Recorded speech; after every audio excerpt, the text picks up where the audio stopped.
Halo, perkenalkan, nama saya Angga Kromhernowo dengan NRP 5019-231183. Pernah nggak kalian kepikiran gimana caranya sebuah platform pengeboran minyak yang berdiri sendirian di tengah laut, ratusan kilometer dari daratan, bisa tetap dipantau setiap detik dari sebuah ruangan di Jakarta?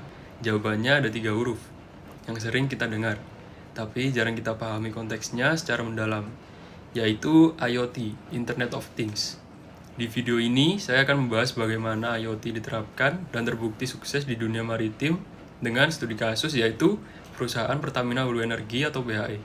Subholding Hulu Migas Pertamina yang mengelola banyak wilayah kerja lepas pantai di Indonesia, yang kali ini saya akan kupas ini menggunakan kerangka teori rantai nilai data, supaya kita tidak cuma bicara, wah teknologinya canggih, tapi benar-benar paham mengapa dan bagaimana prosesnya menciptakan nilai yang nyata. Sekarang, kenapa saya pilih PHE? PT Pertamina Hulu Energi adalah subholding upstream atau hulu dari Pertamina yang bertugas mengelola eksplorasi dan produksi minyak serta gas bumi, termasuk banyak wilayah kerja lepas pantai seperti yang dikelola PHE ONWJ di Laut Jawa bagian barat. Karena sebagian besar asetnya berupa platform, sumur, dan fasilitas yang tersebar di laut. PHE pada dasarnya adalah perusahaan yang aktivitasnya intinya berlangsung di lingkungan maritim, yang membuat ini makin relevan di ajang Indonesia Digital Technology and Innovation atau IDTI Awards 2025. PHE meraih 6 penghargaan sekaligus atas keberhasilan transformasi digital dan inovasi proses bisnis serta operasionalnya. Vice President Information Technology PHE, yaitu Akbar Yuda Putra, menyebutkan bahwa salah satu fondasi utamanya adalah sentralisasi data center sebagai basis pemanfaatan teknologi berbasis kecerdasan buatan seperti cloud computing. Jadi ini bukan klaim tanpa dasar, tapi ada pengakuan eksternal yang terukur. Sebelum masuk ke studi kasus, kita samakan dulu pemahaman dasarnya. IoT secara sederhana adalah jaringan perangkat fisik, sensor, mesin, kendaraan yang saling terhubung lewat internet, sehingga bisa mengirim data secara otomatis dan secara real time, tanpa harus dicatat manual oleh manusia. Di dunia maritim, termasuk industri minyak dan gas lepas pantai, IoT punya peran krusial karena ada 3 tantangan khas. Yang pertama, yaitu lokasi operasi ekstrim dan terisolasi di tengah laut, jauh dari pengawasan langsung. Kedua, resiko keselamatan yang tinggi karena kebocoran gas atau kegagalan mesin di platform lepas pantai bisa berakibat fatal apabila tidak ditangani dengan baik. Dan ketiga, biaya yang sangat mahal jika terjadi gangguan produksi, karena satu kerusakan pompa saja di platform terpencil bisa menghentikan produksi selama beberapa hari dengan kerugian besar. IoT menjawab ketiga tantangan ini lewat sensor yang memantau kondisi mesin, tekanan, suhu, dan getaran secara terus-menerus, lalu mengirim datanya ke darat untuk dianalisis. Nah, supaya analisis kita tidak cuma deskriptif, tapi juga punya pijakan teori, saya pakai rantai nilai data atau data value chain. Kerangka ini menjelaskan bahwa data mentah tidak otomatis jadi berharga. Ia harus melewati 5 tahap berurutan, yang dimana 5 tersebut yaitu information, acquisition, quality, analytics, dan added value. Tahap pertama, information. Di sini data dikumpulkan dari 2 sumber data internal seperti data sales, operasional, logistik, atau HR, dan data eksternal seperti berita, cuaca, dan laporan pihak ketiga. Prinsip kuncinya adalah openness dan trust, keterbukaan dan kepercayaan terhadap sumber data. Tahap kedua, acquisition. Data yang sudah ada perlu distrukturkan, disimpan, dan diversi dengan rapi sekaligus diakuisisi lewat database, API, atau streaming data secara real time.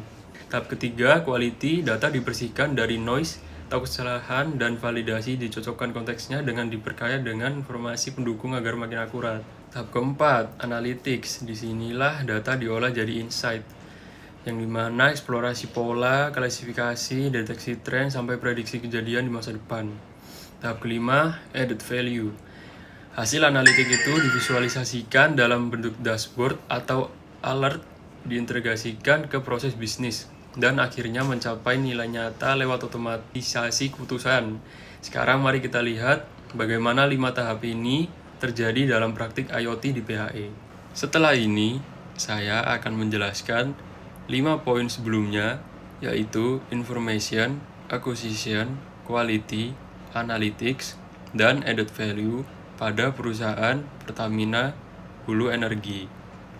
Tahap quality. Data sensor mentah dari lingkungan lepas pantai itu rawan noise, getaran kapal, intervensi sinyal, atau pembacaan anomali sesaat. Di tahap ini, data dibersihkan dan divalidasi sebelum dipakai untuk analisis lanjutan. Data dari sumur atau platform dengan karakteristik serupa juga dikontekstualiskan dan diperkaya dengan riwayat perawatan mesin sebelumnya supaya model prediksi yang dibangun nanti punya dasar yang kuat, bukan asal tebak. Tahap analytics, di mana ini bagian paling krusial berdasarkan praktik yang sudah lazim di sektor hulu migas, termasuk yang diterapkan dalam transformasi digital Pertamina di sektor upstream. Data dari sensor IoT dianalisis menggunakan cloud, AI, dan machine learning atau predictive maintenance. Memprediksi potensi kegagalan pompa atau kompresor sebelum benar-benar terjadi. Manfaat yang didokumentasikan dari pendekatan ini di sektor hulu antara lain peningkatan cadangan untuk produksi, peningkatan keamanan dan keselamatan kerja, pengurangan penghentian operasi yang tidak terencana, serta pengurangan hilangnya peluang produksi atau loss production opportunity. Jadi, kalau saya simpulkan, IoT di PHE sukses bukan karena canggihnya semata, tapi karena data yang dihasilkan sensor itu berhasil melewati seluruh rantai nilai dari pengumpulan data mentah di tengah laut, distrukturkan dalam satu pusat data terpadu, dibersihkan dan divalidasi, dianalisis jadi prediksi yang akurat, hingga akhirnya diterjemahkan jadi keputusan otomatis yang nyata. Dampaknya bagi keselamatan dan efisiensi produk. Inilah yang membedakan organisasi punya banyak sensor dengan organisasi yang benar-benar transform secara digital. Tahap information di level platform lepas pantai PHE, data internal datang dari sensor IoT yang terpasang di sumur, pompa, kompresor, dan sistem SCADA, mencatat tekanan suhu, getaran, dan laju aliran produksi secara terus-menerus.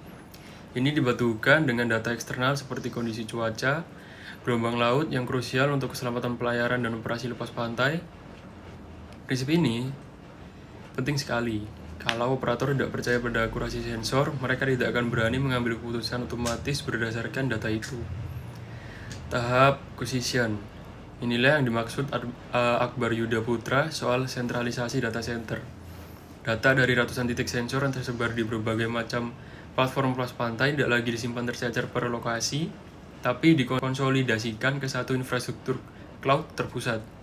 Ini sejalan dengan praktik di Pertamina Hulu Rokan, perusahaan satu grup subholding upstream dengan PHE yang mengintegrasikan sistem GIS dan SCADA berbasis industrial Internet of Things, sehingga pemantauan dan pengendalian proses produksi bisa dilakukan secara real time dari satu sistem terpadu. Tahap added value. Hasil analitik ini tidak berhenti jadi angka di laporan. Ia divisualisasikan dalam dashboard pemantauan real time yang bisa diakses tim operasional, lengkap dengan sistem alert otomatis kalau ada parameter yang menyimpang dari ambang batas aman.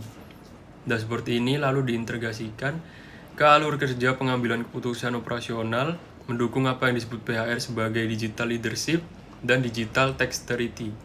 Ujungnya adalah otomatisasi keputusan operasional seperti kapan harus menghentikan sementara satu unit untuk perawatan, bisa diambil lebih cepat dan berbasis data, bukan menunggu kerusakan benar-benar terjadi. Dari sisi hasil, capaian 6 penghargaan IDTI Awards 2025 menjadi indikator eksternal bahwa transformasi digital berbasis IoT dan data ini diakui berhasil meningkatkan kinerja dan pelayanan PHE. Tapi sebagai analisis yang kritis, saya juga perlu menyebutkan tantangannya, yaitu penerapan IoT di lingkungan lepas pantai itu mahal di infrastruktur, sangat bergantung pada konektivitas yang stabil di tengah laut, dan membuka risiko baru di sisi keamanan cyber karena makin banyak titik data yang terhubung ke jaringan. Jadi kesuksesan ini bukan tanpa biaya dan risiko. Ia adalah hasil dari investasi dan manajemen risiko yang dikelola secara serius, bukan teknologi otomatis sukses begitu dipasang. Itu dia pembahasan saya soal bagaimana IoT bekerja dan terbukti sukses di dunia maritim lewat studi kasus PT Pertamina Hulu Energi. Semoga video ini bisa memberi gambaran yang jelas dan berbasis data. Terima kasih sudah menonton, sampai jumpa di video selanjutnya.